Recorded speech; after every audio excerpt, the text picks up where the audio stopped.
तो चैप्टर की स्टार्टिंग में हमें दिखाया जाता है योन को, जो मुजिन से कह रहा होता है कि मुझे नहीं याद है जब हम लोग खतरे में थे तब एक इंसान ही हमारी मदद की थी, और वो इंसान सबसे पहले तो मुझे उस जाल से बचाई जहाँ मैं फंस गया था।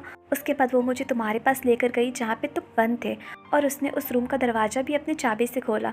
इसलिए मुझे नहीं लगता कि सारे इंसान बुरे होते हैं। जिसको सुन के मुजिन को बहुत गुस्सा आता है और वो बोलता है कि नहीं, चाहे तो वो इंसान हमारा हेल्प की, लेकिन इससे कोई फ़र्क नहीं पड़ता, क्योंकि मेरा सोच कभी नहीं बदलने वाला, क्योंकि यही वो इंसान है जो हमें फंसाने के लिए जाल बिछा कर रखे हैं। और अगर ये इतने ही अच्छे होते तो जंगल में जाल बिछा कर ही नहीं रखते जिससे हम खतरे में पड़ सके।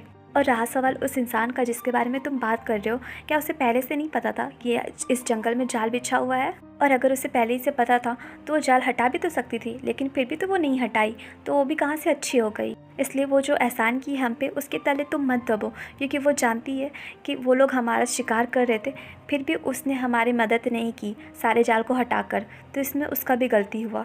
जिसको सुन के योन थोड़ा परेशान हो जाता है और उस गर्ल के साथ बिताए गए सारे मोमेंट को याद करके सोचता है कि मुजिन शायद इसलिए ऐसा कह रहा है क्योंकि उसने उस बच्ची को नहीं देखा था कि वो किस तरह से मेरा हेल्प की। हालांकि उसे देखे ये तो क्लियर हो गया था कि वो हमारी मदद कर रही है तो इसे उसका भी सज़ा मिलेगा, लेकिन फिर भी उसने ये सब जानते हुए भी हमारी मदद की। उसके बाद सोचता है कि क्या वो लड़की ठीक होगी, और इधर दिखाया जाता है अरासा को, जिसे दो लड़के मार रहे होते हैं जो कि मुजिन को पकड़ कर लाए थे, और उसे मार मार कर बोल रहे होते हैं कि तुम घटिया लड़की, तुमने उस लड़के को भगा दिया ना जिसे हमने पकड़ा था। तो अरासा बोलती कि नहीं, आप लोग किस बारे में बात कर रहे हो, मुझे नहीं पता चल रहा है, मैं ऐसा कोई काम नहीं की हूँ। तो आदमी बोलता है कि झूठ बोलती हो, तुम्हें शर्म नहीं आया झूठ बोलते हुए, क्योंकि इस वेयर हाउस में सिर्फ मैं और तुम ही जाते थे और एक और इंसान जाता था, जिससे मुझे पता चल गया है कि तुम ही उसे भगाई हो, तो बार बार तुम झूठ क्यों बोल रही हो। तो अरासा कांपते कांपते बोलती कि नहीं, सच में मैं सच बोल रही हूँ, मैं क्यों भगाऊंगी उससे, मेरे पास भगाने का कोई रीज़न भी नहीं है। जिसको सुन के उस आदमी को बहुत गुस्सा आता है और बोलता है कि तुम लास्ट तक झूठी बोलोगी, क्या तुम मरना चाहती हो। और ऐसे बोल के वो उसे मारने के लिए अपना हाथ उठा ही रहा होता है, तभी पीछे से एक आदमी उसका हाथ रोकता है और बोलता है कि हे बस करो, इतना मत मारो उसे, क्योंकि उसके घर में एक बूढ़ी दादी है जो कभी भी मर सकती है, जिसको कंधा देने के लिए और उसका अंतिम संस्कार के लिए परिवार का कोई इंसान तो बच्चा रहना चाहिए ना।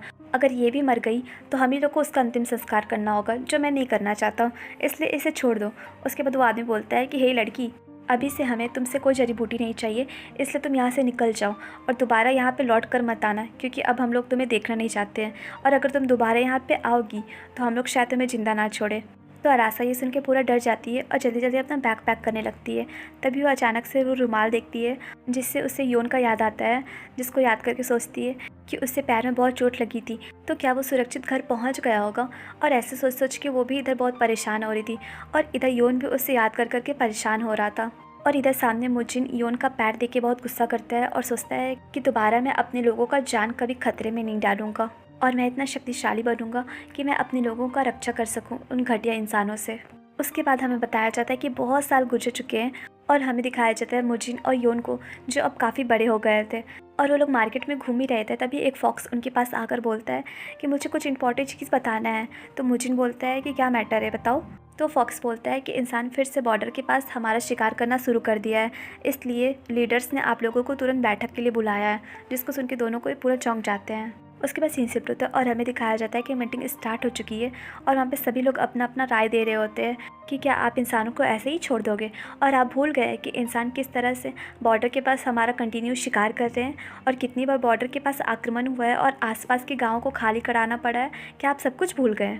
उसके बाद बोलता है कि अब मेरे से और नहीं सहन होता, मुझे इंसानों से जल्दी बदला लेना है और अपनी शक्ति का प्रयोग करके उन्हें हराना है।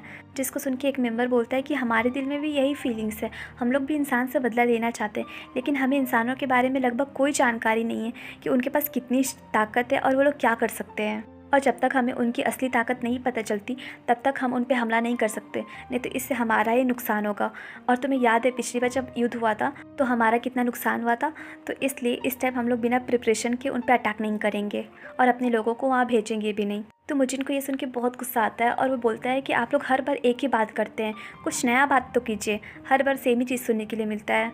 जिसको सुन के योन बोलता है कि ठीक है, अगर ऐसा बात है तो मैं इंसानों के बस्ती में जाऊँगा इन्फॉर्मेशन निकालने और उनके बारे में सब कुछ पता करके लौटूंगा। और मैं भी बिल्कुल मुजिन की तरह ही सोचता हूँ, क्योंकि इंसानों के कारण हमें बहुत सालों तक कष्ट उठाने पड़े हैं और अब मैं ये कष्ट और उठाना नहीं चाहता हूँ। और अगर हम लोग इस टाइम इंसानों से नहीं लड़ेंगे तो इंसान हमें और नीचे दृष्टि से देखेंगे और हम पे जब मन करेगा तब वो अटैक करेंगे, जिसके कारण हम कंटिन्यू अपने लोगों को खोते जाएंगे और एक दिन हमारे राज्य में गरीबी आ जाएगी। इसलिए मैं इंसानों के गांव जाऊंगा और उनकी वीकनेस के बारे में पता करूंगा और जिस चीज़ से वो हमसे फाइट करते हैं मैं उस चीज़ की कमजोरी के बारे में भी पता लगा कर आऊँगा। जिसको सुन के मुजिन बोलता है लेकिन अगर तुम अकेले जाओगे तो ये बहुत खतरा होगा तुम्हारे लिए, इसलिए मैं भी तुम्हारे साथ चलूँगा। तो योन बोलता है कि नहीं, तुम्हें ऑलरेडी यहाँ पे लोगों को ट्रेनिंग देना है क्योंकि तुम सैन्य प्रमुख हो, तो इन लोगों को छोड़कर तुम नहीं जा सकते, क्योंकि अगर तुम चले जाओगे तो ये लोग अपना प्रशिक्षण अच्छे से नहीं कर पाएंगे और बाद में हमें ही नुकसान उठाना पड़ेगा। और रहा सवाल मेरा, तो मुझे जाने दो, मैं अकेले कर सकता हूँ। और अगर तुम्हें टेंशन हो रहा है तो कोई बात नहीं, मैं कुछ साथियों को भी अपने साथ ले जाऊँगा जो मेरे साथ रहेंगे। तो मुजिन बोलता है कि लेकिन तुम अकेले। तो योन बोलता है कि परेशान मत हो, मैं कर सकता हूँ। और तुम भूल गए कि हमने क्या सपना देखा था साथ में, कि इंसानों से अपनी ज़मीन को छुड़वाऊंगा, उसके बाद हम फ्रीडम से ज़िंदगी जिएंगे। और अब समय आ गया है इस गोल को पूरा करने का, इसलिए प्लीज़ तुम मेरी मदद करो। तो मुजिन बोलता है कि ठीक है, मेरा पूरा सपोर्ट तुम्हारे साथ है, इसलिए तुम अच्छे से जाना और अच्छे से लौटना। तो योन बोलता है कि ठीक है। उसके बाद सीन शिफ्ट होता है और हमें दिखाया जाता है योन को, जो कि जंगल के रास्ते से जा रहा होता है, लेकिन वो बहुत ही जख्मी हालत में होता है और गांव वाले कंटिन्यू उसका पीछा कर रहे होते हैं और बोल रहे होते हैं कि जल्दी जल्दी उसे पकड़ो, वो भागने ना पाए, उसके रास्ते को ब्लॉक करो। और ऐसे बोल बोल के वो लोग चिल्ला रहे होते हैं और कंटिन्यू योन का पीछा कर रहे होते हैं, जिसे देखकर योन घबरा जाता है, लेकिन फिर भी हार नहीं मानता और कंटिन्यू आगे बढ़ रहा होता है। और भागते भागते याद करता है कि जैसे वो और उसके सारे मेंबर लोग बॉर्डर से बाहर निकले, वैसे ही उसके बहुत सारे मेंबर मनुष्य के द्वारा बिछाए गए जाल में फंस गए। और इस बार तो ये जाल बहुत अधिक मात्रा में बिछे हुए थे, जिससे बच पाना बहुत ही मुश्किल था, जिससे देखकर मैं कभी नहीं सोचा था कि वो इतनी बारीकी से जाल बिछाएंगे और हमारे फंसने का इंतज़ार करेंगे। अब मुझे लग रहा है कि मुझे अपने लोगों को नहीं लाना चाहिए था, मुझे अकेले आना चाहिए था। अगर मैं अकेले आता तो इतना नुकसान नहीं उठाना पड़ता, लेकिन मेरे कारण सारे मेरे साथी लोग मर गए और मुझे जो चोट लगी है उससे मुझे बहुत भयानक पेन हो रहा है। और ऐसे सोच के वो कंटिन्यू भागे जा रहा होता है, लेकिन इंसान अभी भी उनका पीछा कर रहा होता है और बोल रहा होता है कि हे हे देखो वो वहाँ भाग रहा है, जल्दी से जाओ और उसे पकड़ो। और इधर बेचारा योन पूरा पैनिक कर जाता है और भागते भागते थोड़ा सन्नाटा वाला प्लेस में आ जाता है और सोचता है कि मैं क्या करूँ, कहीं छुपने का भी जगह नहीं है। और ऐसे वो सोच ही रहा होता है, तभी एक हाथ आता है जो कि उससे पकड़कर गुफा के अंदर खींच लेता है। और हमें दिखाया जाता है कि ये हाथ किसी और का नहीं बल्कि अरासा का होता है, जो कि उसे गुफा के अंदर खींच लेती है और गुफा के मुँह को एक पेड़ से बंद कर देती है ताकि किसी को शक ना हो। और उस लड़की को देखकर योन डर जाता है और कुछ बोलने के लिए जैसे ही मुंह खुलता है वो लड़की से चुप रहने का इशारा करती है और बोलती है कि अगर तुम कुछ भी आवाज़ करोगे तो वो हंटर्स को पता चल जाएगा तुम्हारे बारे में, तो जल्दी से यहाँ अंदर आ जाएंगे, इसलिए मैं बोल रही हूँ कि तुम चुप रहो। और इधर शिकारी लोग गुफा के बाहर होते हैं और चिल्ला रहे होते हैं कि आखिर वो कहाँ छुप गया, बिल्कुल चूहा की तरह गायब हो गया है, लेकिन हमें अभी भी उसे ढूंढना होगा, चलो कहीं और जाके ढूंढते हैं। तो दूसरा आदमी बोलता है कि हाँ भाई चलो चलो जल्दी ढूंढते हैं। और ऐसे बोल के वो लोग वहाँ से चले जाते हैं, जिसको देख के अरासा बोलती है कि ऐसा लग रहा है जैसे वो लोग यहाँ से चले गए हैं, तो अब टेंशन लेने की कोई बात नहीं है। तभी वो योन को देखती है तो देखती है कि उसके बॉडी से पूरा पसीना निकल रहा है और उसका तबीयत बहुत ख़राब होते जा रहा है। तो योन को बोलती है कि हे शांत हो जाओ, घबराने की कोई बात नहीं, वो लोग यहाँ से चले गए हैं। और इधर योन सोच रहा होता है कि मेरा बॉडी मूव भी नहीं करने पा रहा है, तो ऐसे सिचुएशन में मैं क्या करूँ, और ऐसा लग रहा है जैसे ये दर्द मैं पहले भी सह चुका हूँ।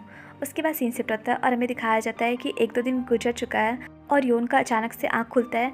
तो सबसे पहले अपना गुफा देखता है, फिर सोचता है कि ये प्लेस कौन सा है, और वो अपना बॉडी मूव करने का ट्राई कर रहा होता है पर उसका बॉडी अभी भी मूव नहीं हो रहा होता है। तो सोचता है कि क्या हो गया है, मेरा बॉडी अभी भी मूव क्यों नहीं हो रहा है। तभी अरासा बोलती है कि अपना बॉडी को हिलाने के लिए इतना जोर मत दो। उसके बाद बोलती है कि तुम्हें जिस चीज़ से चोट लगी थी उसमें जहर था, जिसके कारण तुम्हारा बॉडी पैरालाइज हो गया है। हालांकि तुम्हारे बॉडी में जहर का मात्रा बहुत कम था, इसलिए तुम भागकर यहाँ तक आने में सक्षम हो पाए, लेकिन जब तुम भाग रहे थे तब ये जहर पूरी बॉडी में फैल गया, इसलिए तुम्हारा बॉडी पैरालाइज हो गया। लेकिन तुम टेंशन मत लो, 2-3 दिन और ऐसे सोओगे ना तो तुम्हारा बॉडी हील हो जाएगा और तुम ठीक हो जाओगे और पहले की तरह हिल डुल पाओगे। जिसको सुन के योन थोड़ा चौंक जाता है और पूछता है कि तुम्हें इसके बारे में इतना नॉलेज कैसे। तो अरासा बोलती है कि वो इसलिए क्योंकि ये एक ऐसा पॉइज़न है जिसे मैं क्रिएट की थी। जिसको सुन के यून पूरा चौंक जाता है और पूछता है कि क्या तुमने पॉइज़न क्रिएट किया, पर क्यों? और तुम्हें पता है ना कि पॉइज़न का यूज़ किस चीज़ के लिए किया जाता है? तो सब कुछ जानते हुए भी ये खतरनाक पॉइज़न क्यों बनाई हो? और मन में सोचता है कि क्या कि ये लड़की भी उन्हीं घटिया लोगों में से एक है जो कि हम फॉक्सेस लोग को मार देना चाहते हैं। आखिर इस लड़की के दिमाग में क्या चल रहा है? और अगर मैं इस लड़की से कुछ भी पूछूंगा तो क्या ये मुझे बताएगी? नहीं नहीं, ये मुझे क्यों बताएगी? क्योंकि ये तो खुद ही इंसान है, तो ये इंसान के सपोर्ट में ना रहेगी, मेरे सपोर्ट में थोड़ी रहेगी, इसलिए इसे कुछ भी पूछना बेकार ही होगा। और वो ये सब सोच रहा होता है तभी वो गर्ल बोलती है कि मैं ये जहर एक एंटीडोट के रूप में बनाई। जिसको सुन के योन पूरा शॉक्ड हो जाता है, बोलता है कि क्या? तो गर्ल बताती है कि मेरी दादी माँ बहुत बीमार रहती थी और कितना भी दवा करने का कोई असर नहीं हो रहा था क्योंकि उनके बॉडी को कोई भी सूट नहीं करता था।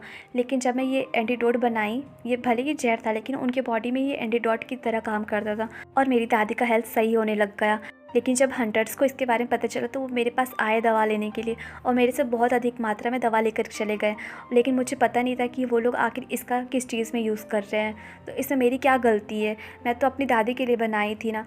तो अगर उसका ब्लेम मुझे मिलेगा तो ये अच्छी बात नहीं हुई ना। जिसको सुन के योन पूरा परेशान हो जाता है और सैड भी हो जाता है कि वो फिर से किसी लड़की पे शक किया। उसके बाद सीन शिफ्ट होता है और हमें दिखाया जाता है कि 2-3 दिन हो चुका है और योन अब पूरी तरह से ठीक है, इसलिए वो अरासा के साथ कहीं जा रहा होता है। तो गाइस, ये चैप्टर यहीं पे एंड हुआ और आप लोग मुझे कमेंट करके सब बताइएगा कि ये स्टोरी आप लोगों को कैसी लग रही है। और अगर अच्छी लग रही है तो प्लीज़ वीडियो को लाइक शेयर एंड सब्सक्राइब कीजिए। Bye bye.